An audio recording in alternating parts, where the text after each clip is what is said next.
दोस्तों BNB news में आपका स्वागत है। मैं हूं आपका पवन भारद्वाज। आज हम बात करेंगे डायरेक्टर अभिषेक के बारे में। भुज फिल्म को दर्शकों ने काफ़ी पसंद किया। अभिषेक जी आर्मी की फिल्मों के लिए जाने जाते हैं। आज दिल्ली में एक बुक लॉन्च की गई। आर्मी के ऑफिसर जेटली और साथ में कौशल जी और अभिषेक जी ने ये बुक लॉन्च की। बुक में आर्मी के साहस का परिचय किया गया है। आर्मी ने कैसे सेरा लियोनी में क्या क्या काम किए, ऑपरेशन खुखरी क्या है, बालाकोट क्या है, इन सब को लेकर इस बुक में काफ़ी कुछ लिखा गया है। इस बारे में हमने अभिषेक जी से बात की। देखिए हमारी खास रिपोर्ट चीज़ के लिए। मैंने बुक पढ़ी है, जैसे मैंने अपने उस पर बोला था कि 30 टाइम पढ़ी है और बहुत कमाल की लिखी है जनरल जेटली साहब ने ये बुक। और ये बुक नहीं हिस्ट्री है, क्योंकि उन्होंने जिस तरह से इसको लिखा है दिल से जिया है। और इसके ऊपर से मैं फिल्म बनाऊंगा तो बहुत ही कमाल की बनेगी। इसमें स्टोरी की अगर बात करें सर, मतलब कितना मुश्किल है इस ऐसी स्टोरी पे फिल्म बनाना, क्योंकि नॉर्मल फिल्में तो बन जाती है, हीरो को साइन किया बना लिया, लेकिन हर चीज़ बारीकी से देखना पड़ता है, रिसर्च है। कितने दिन का रिसर्च है आपका ये? एक्चुअली मैं और जेटली साहब और ठाकुर साहब हम 3-4 साल से मिल रहे हैं, तो बुक भी मेरे सामने ही लिखी गई है और स्क्रिप्ट भी साथ साथ में ही बनी है। तो मुश्किल तब होता है जब हमारे पास एक आधार नहीं होता। अब तो जनरल जेटली साहब की बुक है, वो आधार है, तो बहुत इजी हो जाएगा इसके ऊपर स्क्रिप्ट लिखना और कमाल की फिल्म बनाना। सर भुज में आपने कई सारे एक्टर्स को लिया था, बहुत बड़ी ग्रैंड फिल्म बनाई थी, तो यहाँ पर भी किस तरह के या किन एक्टर्स को ले सकते हैं आप, या उस बारे में कुछ प्लान किया है आपने अभी तक? हाँ, मैंने प्लान किया है, लेकिन मैंने एक्टरों के साथ एनडीए साइन किया है, तो अभी उसके नाम नहीं डिस्क्लोज कर पाऊंगा। लेकिन एक साउथ का सुपरस्टार होगा और एक हिंदी फिल्म का सुपरस्टार होगा जी। कितनी ये सर, इस फिल्म के बारे में अगर बात करें, एक ऐतिहासिक फिल्म होगी, क्योंकि आजकल के बच्चों को ये चीज़ें, पूरी जो कहानी है पीछे की जी, उसमें क्या क्या दर्शाएंगे आप? इसमें कुछ रियल स्टोरीज भी होंगी उसमें? वहाँ नहीं, की रियल स्टोरी है ना ये? नहीं, वहाँ की लोकेशन, सॉरी, हाँ, लोकेशन रियल लोकेशन होगी और रियल स्टोरी है। जैसे जनरल साहब की स्टोरी है, कुशाल ठाकुर साहब की स्टोरी है, शिवाज सर की स्टोरी है, फिर शर्मा साहब की स्टोरी है, तो इनकी रियल स्टोरी ही है। और मैं रियल नाम भी यूज़ कर रहा हूँ और रियल कैरेक्टर भी यूज़ कर रहा हूँ। एक लाइन में आपसे जानना चाहेंगे, बुक में क्या है, पूरा विवरण क्या है? बुक में विवरण तो वहाँ पे किस तरह से ऑपरेशन हुआ और यूनाइटेड नेशन के बैनर के तले इंडियन आर्मी ने, जनरल जेटली सर ने, और किस तरह से ऑपरेशन किया, वो पूरा लिखा हुआ है कि कैसे उनका शोषण किया जा रहा था और किस तरह से उनको मुक्ति दिलवाई। सर क्या क्या प्रोजेक्ट्स आ रहे हैं? आपने काफ़ी चीज़ें अभी कहा था, अगर उस बारे में बता मैं सकें। अभी सरदार बाना सिंह के ऊपर फिल्म बना रहा हूँ जो परमवीर चक्र है, उसके बाद बालाकोट है और ऑपरेशन खुखरी है। तो साइमल्टेनियसली हर स्क्रिप्ट पे काम चल रहा है। तो ये मतलब इसके लिए, ऑपरेशन खुखरी के लिए अभी इंडियन आर्मी की परमिशन आनी बाकी है, तो जैसे ही परमिशन आएगी वैसे इसके ऊपर काम स्टार्ट कर देंगे। अभिषेक जी की बात करें तो सारी देशभक्ति की फिल्में झुकाव रहता है, कभी क्या कहना है इस बारे में? कैसे टारगेट दिमाग में आया कि देशभक्ति के ऊपर ही सारी फिल्में करनी चाहिए? नहीं, क्या होता है कि सेना तो देश की सेवा करती ही है, लेकिन जो हम सैनिक नहीं है वो कैसे करेंगे? तो वो इस तरह की फिल्म बना के भी तो कर सकते हैं। तो इसीलिए मैं मानता हूँ, मुझे ये फिल्म अच्छी लगती है, मुझे बनाना, इसके ऊपर काम करना। एक तो रियल स्टोरी होती है, हीरो की स्टोरी होती है और इस जनरेशन को स्टोरी के बारे में पता चलता है। सर क्या किसी ना किसी फिल्म में हम अजय देवगन को भी देख सकते हैं, जैसे आपकी ज़रूर ज़रूर, मेरा तो ड्रीम है वापस उनके साथ काम करूँ, लेकिन जैसे ही सही स्क्रिप्ट आएगी तो मैं उनको अप्रोच करूँगा और वो हम अपना काम करेंगे। लोकेशन को लेके सर, परमिशन का अदर कंट्री का लोकेशन है, रियल लोकेशन है, तो कैसे परमिशन का क्या चल रहा है? नहीं, परमिशन से पहले, सबसे पहले मिनिस्ट्री ऑफ डिफेंस की परमिशन लेनी पड़ती है। और एवरीबॉडी या Sir, kindly highlight the biggest flaws in UN's peacekeeping framework and your suggestions to improve it. Well, one of the biggest problems for any peacekeeping mission is to get the right type of troops. Now, what do I mean by the right type of troops? It means troops who are firstly sensitive to doing peacekeeping, because peacekeeping is not just fighting a war anywhere. Secondly, the troops should be well equipped. They should have the wherewithal with them to fight an operation if need be, as was the case in Sierra Leone. Because we went there as a peacekeeping mission, not realizing at one point in time that we will get into active operations. Now, what happens in the world is that more often than not, many countries, they shy away from a peacekeeping mission where there's a possibility of conflict. They don't come. And as I had mentioned earlier, I found this malaise in the Western world. In the East, Asia, Africa, and places like that, we are more professional and we are more ready to sacrifice. But people from the Western world, their lives seem to be a little more precious to them. Not that ours are not precious. So the biggest challenge, as you asked me, is to get the right type of troops. Okay, sir. Now, do you think this book will influence the discussion on global peacekeeping reforms that are going place? I would think it should, although it's written a quarter of a century later, but there's been a lot of time to sink in. And the lessons that were learnt during my stay in Sierra Leone, they're still very relevant. All those lessons are still very relevant. And I think if the UN has any, desire for improvement, then all that I've written in the book would be relevant to them, and maybe they'll use it in the other missions. Okay, sir. Now, let's talk about Operation Khukri. Can you take us through the most challenging moments during Operation Khukri? Okay, the most challenging, there are not just one moment. There were 3 or 4 very challenging moments. Let me take the first one. The first one was when we made a surprise on the enemy position. That is where our boys were at a place called Calhoun. We went there with 2 Chinooks and we pulled out all the unarmed combatants. It was something like Entebbe operation, which was done by Israelis a long time ago to get their people out. So what we did was we took a helicopter inside, put those people inside, and before the Sierra Leoneans could wake up, we were out from there. So this is a very challenging moment because at that point in time, when the helicopter was on the ground, it was quite possible that it could be shot at. It's a big target. But we managed to pull a surprise on them. So that was one challenging moment. Second challenging moment was when we broke out from Calhoun and we are coming towards the center, a place called Pendembu, which was the headquarters of the RUF, where we were supposed to meet our second prong. We just spoke to Brigadier Kushal Thakur.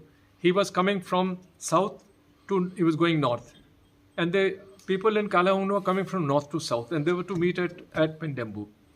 Now, the second challenging moment was when we, at halfway to Pendembu, we found that our track had been dug up by the rebels, and there was no way to bypass it. So we were stuck.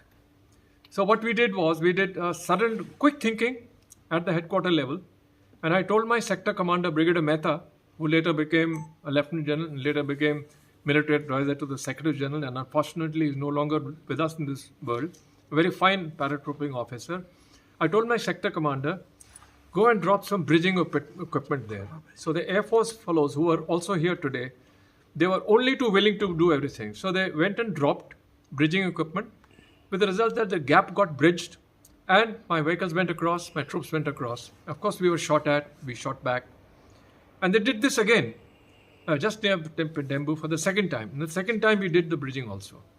The other problems that we had was that during the night at Pendembu, when we all gathered together over there, we were apprehensive of a counterattack by the rebels. And they did try, they fired at us, but they lacked the gumption because, as I had mentioned when I was speaking earlier, despite the fact that we were there as a force, we were a force. But we were very empathetic to everybody. We gave them medicines, we gave them food, we gave them water, we gave them everything. And with the result that they were very, shy of doing anything against us. They were very shy of that. But more than that, they knew that this is one army which is not going to be taken lightly, because if we do anything to them, they will fight back. And then the consequences will not be good for us. So because of that, they stayed away during the night. The next day when we managed to evacuate all the people, there was tenseness because we could be shot at in the air. Our helicopters could have been shot. So we made a whole lot of sorties to get all those people who were walking back to the headquarters in a helicopter. Then the vehicle column came back along with Brigadier Kushal Thakur and Brigadier Satish Kumar, the both battalion commanders. They were getting the column back. Now, RUF, despite the fact that we had overwhelming superiority over them, despite the fact that we had got the better of them, they didn't want to give up. So they ambushed us at various places, including at one place where they shot at one of the vehicles, ammunition carrying vehicle. It was just ahead of where Brigadier Thakur was. And that vehicle, got hit by that rocket. The driver, poor fellow, it went through his stomach. His stomach was falling out, and we evacuated him. But unfortunately, he died. So that was a very tense moment of Operation Kukri. Lastly, can I ask one? Any other questions? So it has been noted today that a film has been planned and will be made on a book that you have written. Why, sir, what do you want to say about that? Are you happy enough to be a book that has been made on this? Yeah, I would be happy actually if a book is converted into a movie, because you see what is covered in my book is a international operation, and I've been to the UN earlier. I went for 2 years to Iran, and I've seen UN operations. I've been studying them. So I found that this operation, which was done by my force when I was commanding it, was one of the biggest operations done by the UN. And it is therefore necessary to project this on the world stage for the benefit of the world. They should know that the United Nations is not just any organization which does nothing, because the United Nations did a lot, and we did that for United Nations. So we were United Nations. So we did a lot over there. So then people should realize that it's peacekeeping is not just getting into a vehicle and wearing a blue beret and wearing a scarf and going around and waving at people and getting yourself photographed with the locals, which most people like a politician will do, and go and sit with somebody in somebody's hut and have lunch with them. People do all sorts of things like that, and internationally also. People have to realize that peacekeeping is not a bed of roses. It's a very serious job. And you can save a lot of lives. You can save a lot of people from getting wounded and distressed. You can make the future of a country. Like this country, which was absolutely gone. It was like it has been put together. There's a very tenuous piece which was holding. After Operation Kukri, we did another operation, Operation Thunderbolt. Before that, we did 2 more operations in which Brigadier Kushal Thakur was also there at a place called Rogueberry. So we did number of operations. Because of these operations, 2 things happened. One was the myth that the rebels are, absolutely invincible. That got destroyed. Because there was so much of fear that RUF is there and RUF is going to, they are very tough to defeat and so on and so forth. We destroyed that myth. And the second thing was, because their back was broken, the other rebels groups, there were 4 others, they also fell into place. And with that, it set into motion the long road back to normalcy. 1 year later, they declared that the war is over and we are back to normal. And it's a very thriving country now. And I think we can take credit for that, for having started the event in such a manner that the country could now get back on its feet. Thank you so so much. much. Thank you so much. Okay. सन 2000 के दौरान जो चीज़ें हुई थी Sierra Leone में, उसके ऊपर book थी. क्या कुछ कहना चाहेंगे और किस तरह से आप इस पूरे इवेंट का हिस्सा रहे हैं? देखिए, आज बड़ा एक से पहले नाम आपका, उसके बाद. हाँ, मैं ब्रिगेडियर खुशहाल ठाकुर हूँ, 18 ग्रेनेडियर से हूँ, और मैं कारगिल के युद्ध में भी था, तोलोलिंग और टाइगर हिल की लड़ाई में. और उसके उपरांत जब सीरा लियोन में हालात बिगड़े 2000 में, मई 2000 में, तो मुझे 5 दिन के नोटिस पे सीरा लियोन भेजा गया. और आज का दिन बहुत ही ऐतिहासिक दिन है, और जिसमें हम सब ने देखा कि जो United nation mission in Sira Leone के जो फोर्स कमांडर थे, लेफ्टिनेंट जनरल विनय जेटली, उन्होंने जो अपना अनुभव था वहाँ इंटरनेशनल लेवल का यूएन पीस कीपिंग का, उन्होंने एक किताब लिखी जिसका नाम है दी unforgettable saga of Sira Leone, जिसका आज रिलीज़ किया गया. और उस समय जो हमारे एयर चीफ थे, एयर चीफ टिपनिस साहब, उन्होंने इसकी अध्यक्षता की. और जो उस समय के जो सीरा लियोन के वेटरन्स थे और बहुत सारे जो दूसरे सीनियर ऑफिसर्स थे, सर्विंग और रिटायर्ड, उन सभी ने इसमें हिस्सा लिया. और ये 25 सालों के बाद आज किताब आई है, और ये जिसे कहा जाता है फ्रॉम द हॉर्सेज माउथ कि जिन्होंने खुद फोर्स कमांडर के तौर पे वहाँ लड़ाई लड़ी है और जो उनका अनुभव रहा है, और जो ऐसी कहानी है जिसमें भारत का इतिहास है, भारत की संस्कृति है कि किस तरह हम विश्व स्तर पर जो है पूरे सभी को, जो हम विश्व को एक परिवार मानते हैं, उस सभ्यता से आगे बढ़ते हैं। और ये गाथा है, वीर गाथा, जो मिलिट्री ऑपरेशंस की है। हालांकि ये इंटरनेशनल ऑपरेशंस था, इसमें बाहर की सेनाओं ने भी हिस्सा लिया, लेकिन ज़्यादातर जो मदद थी वो हिंदुस्तान की जो फ़ौज थी उन्होंने की थी। और इसमें इस लड़ाई में जैसा कि आप जानते हैं, जो खास करके एक ऑपरेशन खुखरी चला था और एक ऑपरेशन रॉकबेरी हुआ था, और इन दोनों ऑपरेशंस में मुझे लड़ने का सौभाग्य मिला। और जैसे मैंने कहा कि 5 दिनों के नोटिस के अंदर मैं वहाँ पर गया, और जाते ही पहले दिन ही जब फोर्स कमांडर हमारे हिंदुस्तान के थे, हालांकि मेरी यूनिट पीस कीपिंग के लिए लेबनान जा रही थी, लेकिन 5 दिन के क्योंकि वहाँ के हालात बहुत ख़राब हो गए थे, वहाँ की जो प्रिवेलिंग सिचुएशंस थी, और मुझे एकदम 5 दिन के नोटिस में वहाँ जाना पड़ा। और जेटली साहब ने पहले दिन ही मेरे लिए हेलीकॉप्टर रखा था, और पूरा सिरा लियोन जो था वो जल रहा था, गांव जल रहे थे, लोग भाग रहे थे, और यूएन फोर्सेस के जो पीस कीपर्स थे काफ़ी सारों को बंदी बना चुके थे, उनके हथियारों को पकड़ा गया था। ऐसी हालात में एक अनजान जगह में जाना, तो मैं तो धन्यवाद करना चाहूँगा जो मैन जिनको मैंने कमांड किया, और जनरल जेटली साहब ने मुझ पर विश्वास किया। और वहाँ पर जो दूसरे थे, मतलब ये विडम्बना है यूएन पीस कीपिंग की, कि यूनाइटेड नेशंस की, कि जो माइंड सेट है वो यही है कि हम पीस कीपिंग के लिए है, जबकि वहाँ पे एक ऐसी हालात बन गई थी जबकि आपको उस जो हथियार उन्होंने ले लिए या आपके हमारे लोगों को उन्होंने मारा, तो उसका बदला लेना चाहिए था। तो इस तरह से जब मैंने उन जनरल साहब को यही बोला कि मुझे भारतवर्ष द्वारा आपके मदद के लिए यहाँ भेजा है, जो भी आप टास्क देंगे मैं करूँगा, तो सबसे पहले ऑपरेशन रॉकबेरी हुआ, जिससे सिर्फ भारत का ही नाम नहीं, भारतीय सेना का ही नाम नहीं, बल्कि पूरी यूनाइटेड नेशंस का जो पीस कीपिंग मिशन DPKO जिसको हम कहते हैं, उनका जो इमेज है पूरा इन्हांस हो गया कि देखिए पीस कीपिंग फोर्स में भी ज़रूरत पड़े तो फोर्स का इस्तेमाल किया जाता है।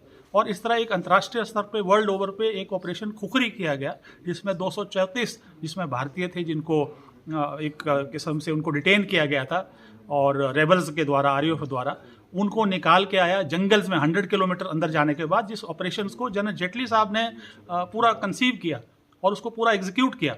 और बावजूद इसके कि बहुत सारी मुश्किलात के बाद, क्योंकि जिस तरह की हेल्प UN से आनी चाहिए थी या दूसरे कंट्रीज से आनी चाहिए थी वो नहीं आई, लेकिन भारतवर्ष ने फिर भी अपने जवानों के लिए खड़े हुए और इस ऑपरेशन को खुखरी किया, और सबको सही सलामत जितने भी बंदी बनाए थे उनको वापस लाया गया।